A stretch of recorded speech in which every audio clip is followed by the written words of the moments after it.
Hello and welcome to the Green Canary. Today on the show, guess which dirty fossil fuel companies are paying no tax? Hint, it's virtually all of them. Yeah, we'll get there in a sec. And also today, we are going to glide our way through a terrific win in the forest, especially for the gliders. We're going to talk about COP. Is this going to be good COP or bad COP at COP27? Feel like we might have used that pun before, but that's okay. COP only rolls around once a year. We're going to be talking about plastics, big ones, little ones, i.e. microplastics. We got plenty more on the pod today, but someone who is never plastic in the sense of sort of being not real. She is always absolutely 100% pure Elfie is my co-host Elfie Scott. How are you there, Elfie? Hi, and I am doing fantastically today. The sun is shining. How are you? How was your weekend? Oh, my weekend was fine. I went for a bushwalk and then it wasn't fine because I saw the biggest snake I have ever seen. Wait, You what sort know, of a snake was it? it was a black snake, probably a red belly. I saw the black and then kind of squealed and ran. Oh God. Yeah, Okay, not that's a fair. fan. Not a fan. It was very, very large. I think because of all the rain, I think it's going to be a bumper summer for snakes. So good on you if you're a snake. Not so good on you if you're a bushwalker like me. So my partner nearly stepped on a red belly last year. It was, I swear to God, probably about 2 meters long. Uh, And what we discovered when we were Googling later was that the vast majority of red belly bites, because they're actually quite sort of a docile snake. They're not like brown snakes. They're not True. aggressive. Yeah. The vast majority of bites from red bellies actually just happen from people stepping on them. So I'm really glad that you didn't actually step on this little guy, or big This guy rather. this little guy was not little. Yeah, he hasn't been little for about 5 years. That snake. But anyway, look, we got through the weekend. We got there, and the question is, are we going to get through COP? Greta Thunberg suggests we're not. Why don't you kick Mm. us off for the week with a bit of Greta news? Because COP news is basically Greta news, isn't it? Yeah, it's very true. So Greta Thunberg has said that she won't be attending the COP27 summit in Egypt this year. Basically, she said that it was a greenwashing exercise and a scam. So we'll play a little clip of her saying that right now.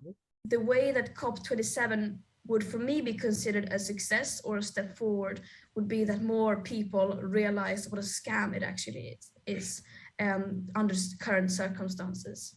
So actually, and we should point out that in the lead up to COP, Thunberg also spoke out against political prisoners in Egypt. She signed petitions around that and things like that. But really, basically, she's just calling out the inaction from COPs, especially leading up to this year. There has been like kind of a grim mood around all of this. So like almost none of the world's biggest emitters have stronger climate commitments than last year, even though there was a big promise to do so at Glasgow. Australia is, funnily enough, a bit of an outlier, but obviously that's only because we came from an extremely low baseline. And also there is research to say now, and I believe it came out last week, basically suggesting that 1.5 degrees is no longer possible, and none of the policies that we have in place now are actually going to limit global warming to that number. Yeah. So it's all a bit bleak, isn't it?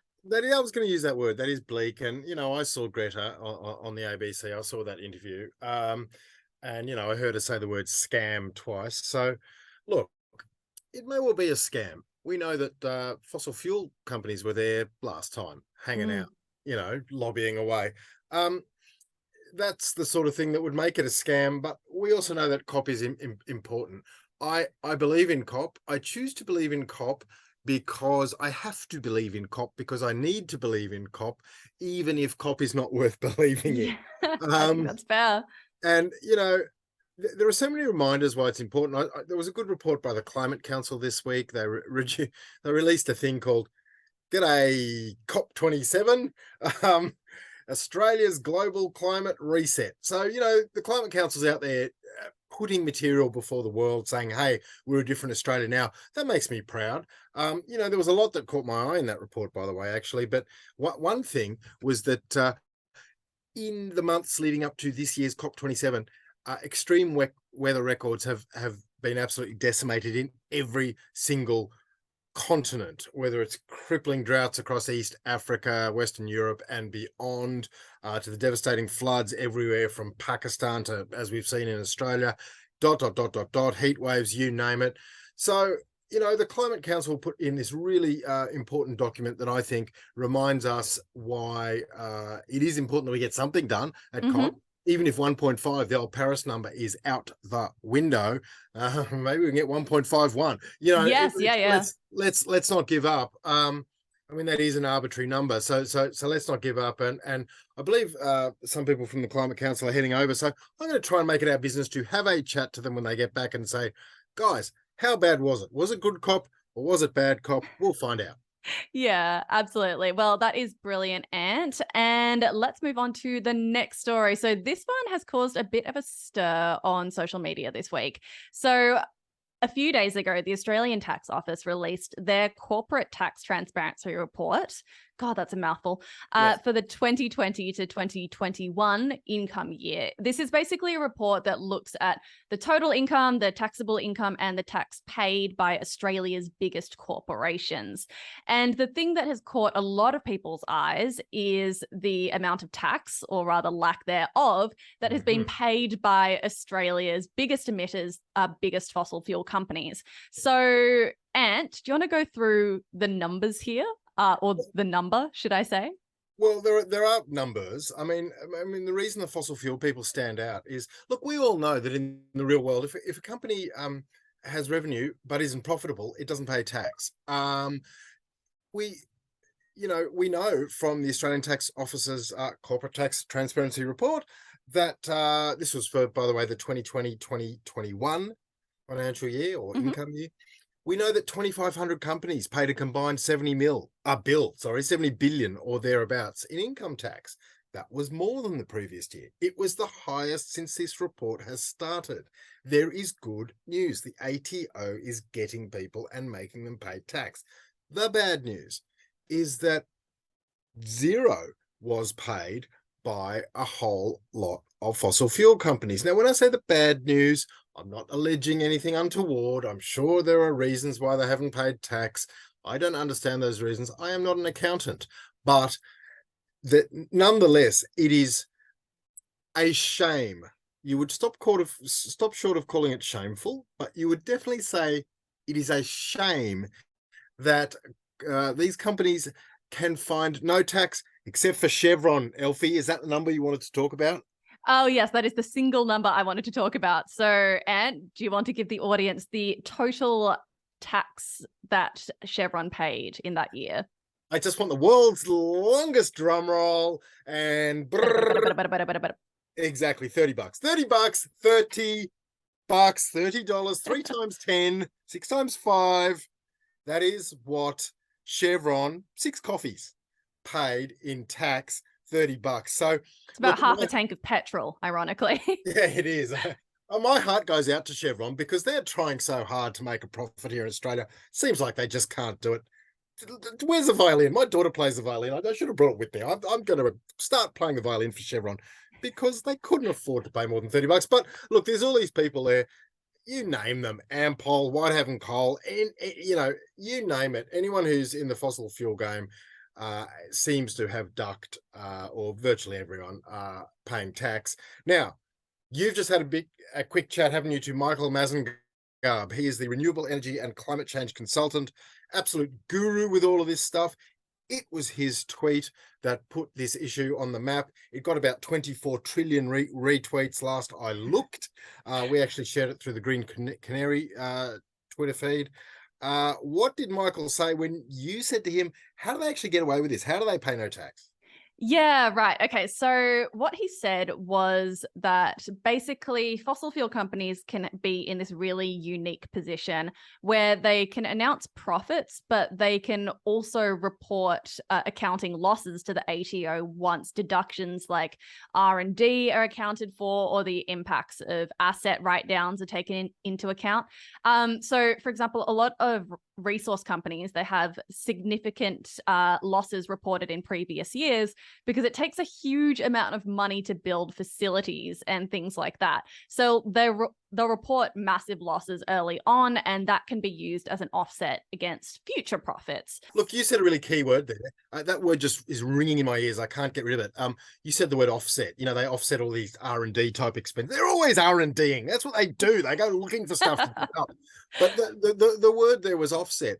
I don't want tax offsets, fossil fuel companies. I want carbon offsets. Yes, I do. Yes, absolutely. I'm upset about offsets. Yes, look, it makes sense. And I don't really want to go, throwing stones at these companies when I don't really understand how their taxes work. But, there's a reason why people are so angry about this. It doesn't look right. And these companies should be big enough to own that. It is not a good look. It is a really, really bad look. All right, but let's move on. Let's go from this sort of broad scale, huge fossil fuel industry.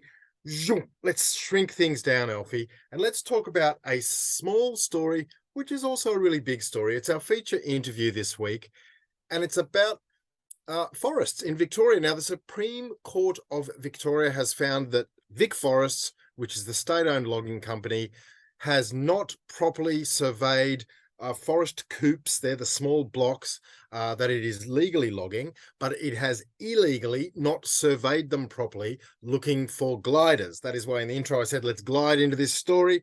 Now, 2 local conservation groups took VicForests to court.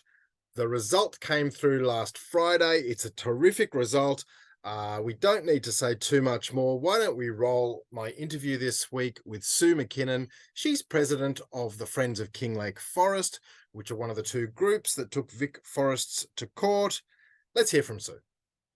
Okay, so as promised, we have a very special guest with us today on the Green Canary. Now, Sue McKinnon is president of the Friends of Kinglake Forest. Boy, did the Kinglake Forest need some friends, and it found one in Sue. Now, as we've told you, the Supreme Court has found that the state-owned logging entity VicForests broke the law by failing to protect endangered gliders. We'll talk a little bit about the words that Justice Melinda Richards said, which was some pretty strong stuff. We will get words from Sue McKinnon. And Sue, I want some of your toughest stuff, because you said this week the community has every right to be angry that the state government is subsidizing the loss-making operations of VicForest to carry out logging that is driving species to extinction. I love that no-holds-barred sort of language. I invite you to give us some of that on the Green Canary today. But first, Sue McKinnon, president of the Friends of Kinglake Forest, tell us all about gliders. What are gliders and why are they so worth fighting for? Yeah, hi, and it's great to be here. Gliders are the most adorable, fluffy, cute animals. I just can't believe that a lot of people don't even know about them.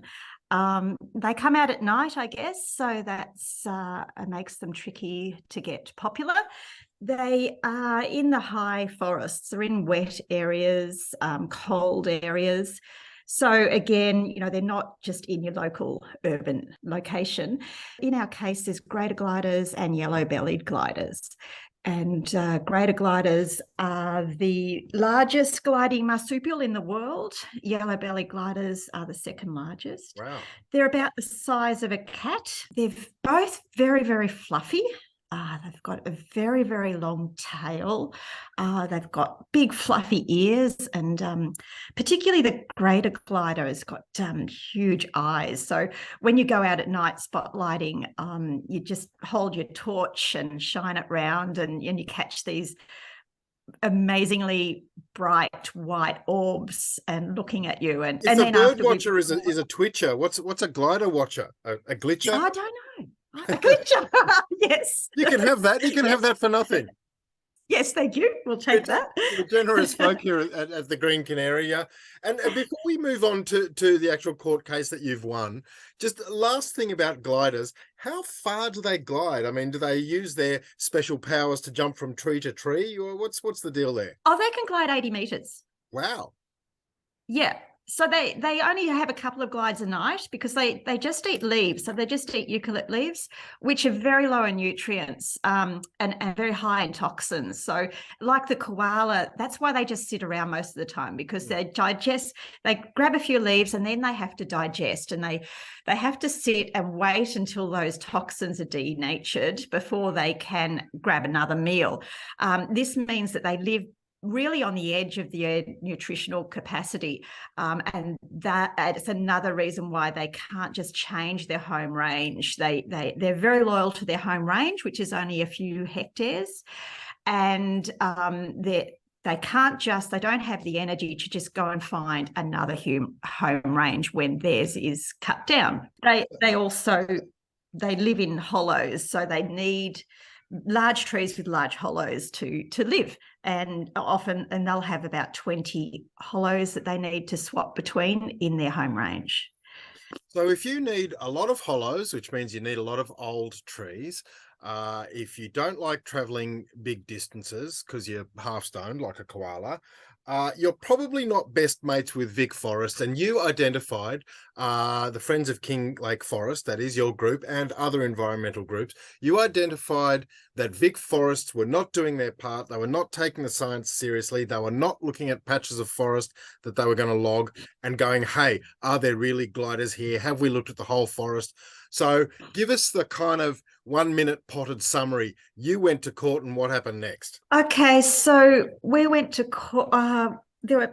There's another group, Environment East Gippsland, that went to court, took VicForests to court under 3 clauses. One of them is the precautionary principle clause. It's a clause in the logging laws, and it basically says that if there's a risk of serious or irreversible environmental damage, you can't use lack of scientific evidence to be an excuse not to do something. So it's a clause in the logging laws. And we said that they said that these loggers are not abiding by this law, the VicForest. We also then took VicForest to court under the same clauses. So our 2 cases were heard together. And it was interesting because VicForests is a state-owned government agency, and it had already been taken to court by another group called Friends of Leadbeater Possum. It had been taken to the federal court, and the federal court had found that VicForests is not abiding by this clause, this very same clause, in regards to greater gliders. So we thought we had a very good chance of winning this case, and it has proven true. We have won, and we have proved that VicForests has been logging illegally and knowingly so, because they were told by the federal court judge that they're not obeying the law in regards to this clause. They've been logging illegally everywhere there's greater gliders. So this is not just one place. They've been logging illegally over wide areas and many, many hectares since that time. And as Justice Melinda Richards said, and I said I'd mention a bit of her judgment, she said that at present VicForest isn't even surveying all of the forest before harvesting, and so it plans and undertakes timber harvest operations without even knowing where gliders live. So they just haven't done their very, very basic homework, did they? No, that was the second arm the first arm of our case was actually that you're not looking for these. Well, I guess the second arm, we think that these animals must be protected under this clause, the precautionary principle clause. And the second arm of our case was you're not surveying for them. So how can you protect them when you don't know where they are? So, and we won on both of those claims. And VicForest, they do not survey every coop. And if it is surveyed, only 5% of it is surveyed. Yeah, that's a tiny amount. So Before we let you go today, so let's talk very quickly about what's next. You know, how many gliders are left, and how do we ensure that until logging of native forest is phased out, which it's planned to be done by 2030, according to the Andrews government, and between now and then, how do we protect the gliders? And as I said, how many of them are we protecting? I don't know how many. I do know their trend, their population trend. So in 2017, there was 2016, a report came in that greater gliders population have crashed by 80% in the 20 years beforehand. Wow. So they were listed both federally and in Victoria as vulnerable. And before that, they were regarded as common, and you would see them everywhere. So in the 6 years since they were listed as vulnerable, they've now become endangered. So essentially, in 6 years, they've gone from listed as common through vulnerable to endangered. So and can we trust VicForests from here on in to not degrade their status further? Well, the court will make injunctions to say that there's certain protections that are required and certain surveying that is required. It's minimal, and I'm still worried about the species, and we will still be out there surveying and making sure that they have their eyes open when they're surveying and do find the gliders, and we'll still be fighting to stop native logging before 2030. We're fighting to stop it immediately. We have plenty of plantation wood to replace that wood. We don't need to keep logging. Our plantation wood provides 87% of the wood supply in Victoria anyway. And we export millions of tons of wood. So, you know, we've got plenty to replace the native forest logging. Yeah, so, you know, we're out to protect these gliders and to make sure that native forest logging stops, and it's not just the minimal protection. Well, we wish you well with that, Sue McKinnon, president of the Friends of Kinglake Forest, and I reckon I am president of your fan club. I love the work you do. I love the fact that you went to court and made a difference. Thank you so much for coming on the Green Canary today. Thanks, Ed. All right. Well, that was such a lovely interview. It was so lovely to hear from Sue. I think her descriptions of the gliders and why they're so important are really charming. Like the way that she was talking about how absolutely adorable they are and how special they are, because the vast majority of us, myself included until a couple of years ago, just have no idea about these animals. Like they look like they should not exist. They look mythical, basically. I have a theory about Australian wildlife, Elfie. I think there are too many cute animals for us to keep up with. Yeah, and fair. It's like China has pandas, right? Good for pandas. Terrific. They got pandas. Once you get past pandas, look, excuse my lack of knowledge on Chinese wildlife, and perhaps someone will email us and tell me, enlighten me.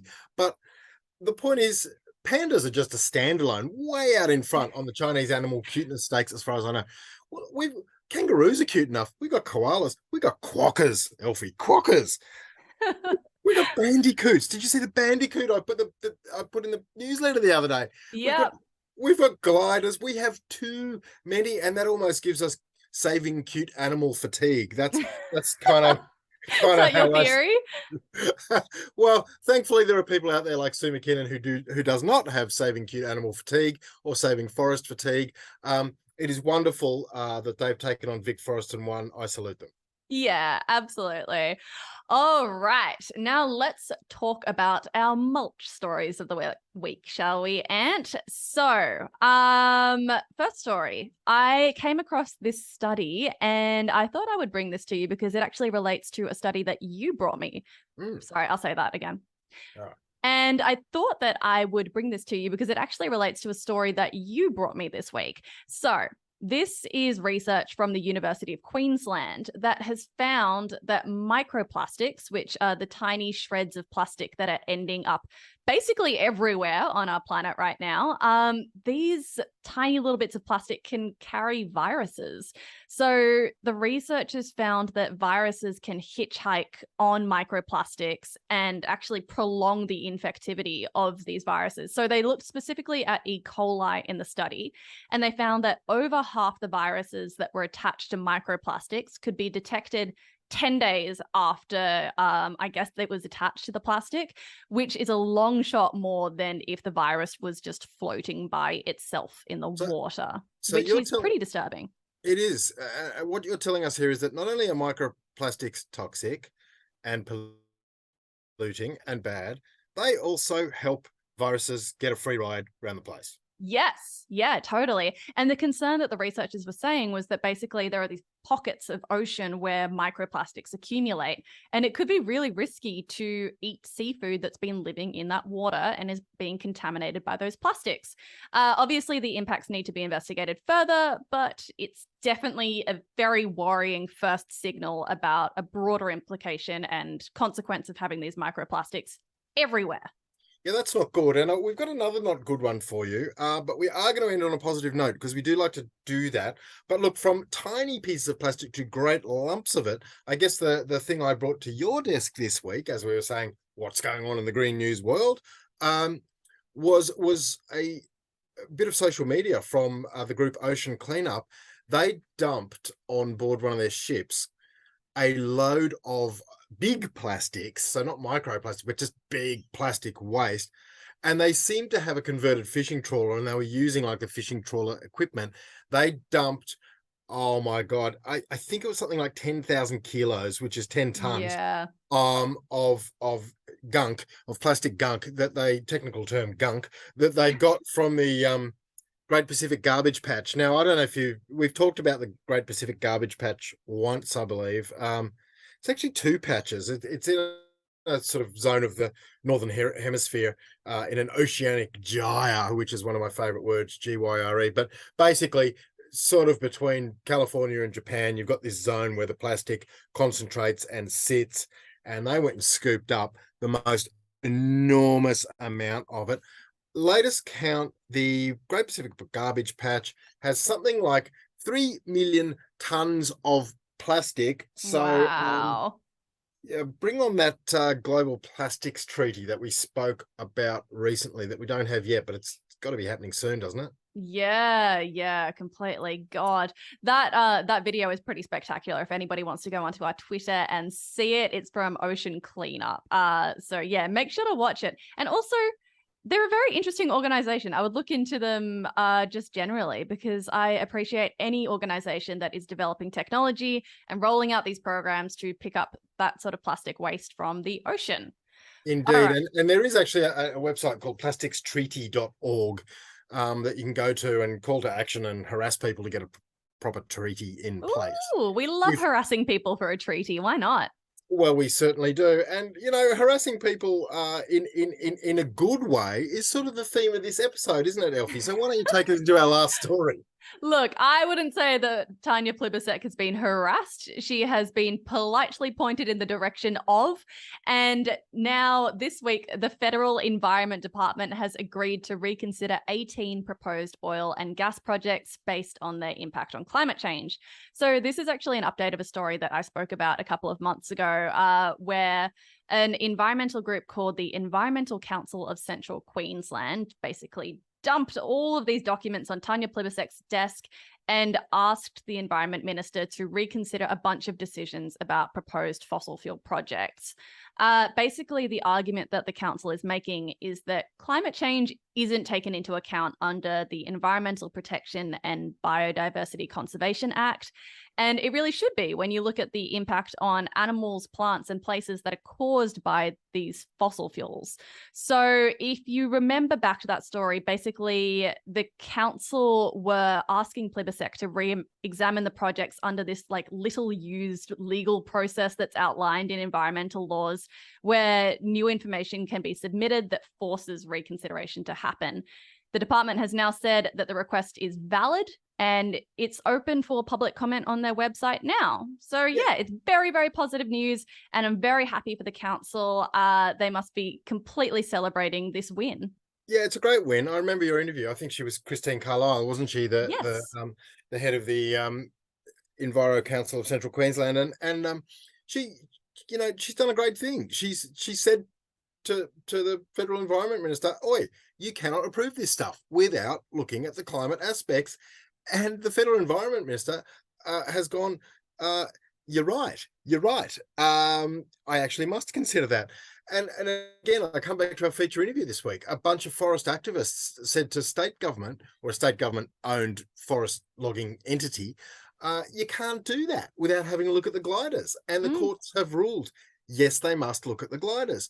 So community level activism is alive and well for anyone out there. And I bet that's most of our audience who's got their fingers in a pie somewhere, who's committed to an environmental cause, even in a small way, even as a member of a newsletter, a subscriber to a group, in any way at all. It's worth your while, it's worth your time, it's worth your effort. There are large entities that can be swayed in meaningful ways by small entities. And I think we should end the podcast on that positive note. Yeah, fantastic. All right. Well, before we head off today, we would like to acknowledge, as ever, the traditional custodians of the land on which we're recording, the Gadigal people of the Eora Nation. We'd like to pay our respect to elders past and present and acknowledge that this land was stolen, never ceded. Thank you, Elfie. And I just like to remind people that we are out there on Twitter at Green Canary Pod. We're out there on Insta at Green Canary Media. We send out on a Wednesday Australia's chirpiest, and we like to think most informative and friendly and readable and engaging environmental newsletter. You can subscribe to that by emailing hello@thegreencanary.co. And I reckon we will see you next week with a little bit of whistle blowing from that good cop or that bad cop. I guess we'll find out who, won't we, Elfie? Yeah. All right. We'll see you then. Bye. Bye.